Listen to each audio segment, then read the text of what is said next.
Добро пожаловать в мой канал. Le nourrisson de 2 mois enlevé vendredi 5 janvier à l'hôpital Purpan de Toulouse-Haute-Garonne est en grand danger de mort s'il ne reçoit pas des soins dans les plus brefs délais.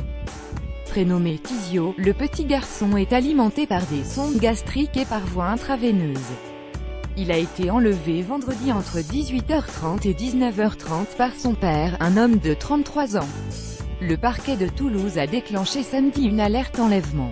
Le bébé souffre d'une pathologie nécessitant la poursuite de soins immédiats, son pronostic vital est engagé à défaut de recevoir ces derniers dans les plus brefs délais, poursuit le parquet dans un communiqué. Un numéro vert a été mis en place 08 00 36 32 68. Le père de l'enfant est un homme, grand, mince, porteur d'une barbe fournie et de cheveux longs bouclés bruns à noirs. Il est susceptible de se déplacer à bord d'un véhicule Peugeot 307 de couleur blanche, immatriculé dans l'Ariège 5608 GP09. Il portait lors des faits un anorak de couleur sombre, ajoute le texte. Le bébé était vêtu d'un ensemble de laine bleue au moment de son enlèvement. La section de recherche de Toulouse a été chargée de l'enquête. Nous n'avons vraiment pas beaucoup d'éléments.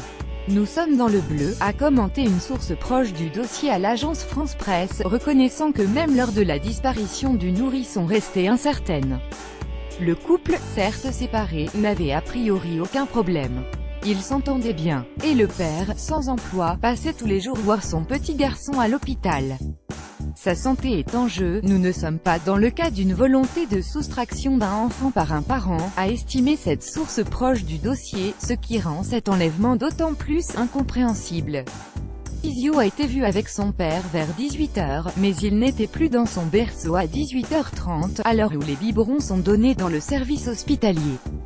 Pensant que le bébé était alors avec son père, les membres du personnel hospitalier n'ont donné l'alerte qu'une heure en s'apercevant que le nourrisson n'était toujours pas là, à l'horaire suivant des biberons, a ajouté cette source, estimant que l'enlèvement a pu être réalisé entre 18h et 1h. Dans un premier temps, cette absence, même au milieu de la nuit, n'a pas vraiment inquiété les enquêteurs.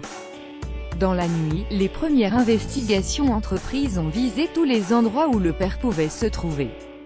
La zone de recherche a concerné les départements de la Haute-Garonne et l'Ariège, d'où la famille est originaire. Depuis, elle a été étendue. Ce n'est qu'après avoir fait « chou blanc partout », selon la formule de cette source, que l'inquiétude est née et que le parquet et les enquêteurs ont décidé de déclencher une procédure d'alerte enlèvement. Interrogé par l'agence France Presse, l'hôpital Purpan s'est refusé à tout commentaire. La seule chose qui compte, la seule chose essentielle pour nous, c'est de retrouver très vite le bébé.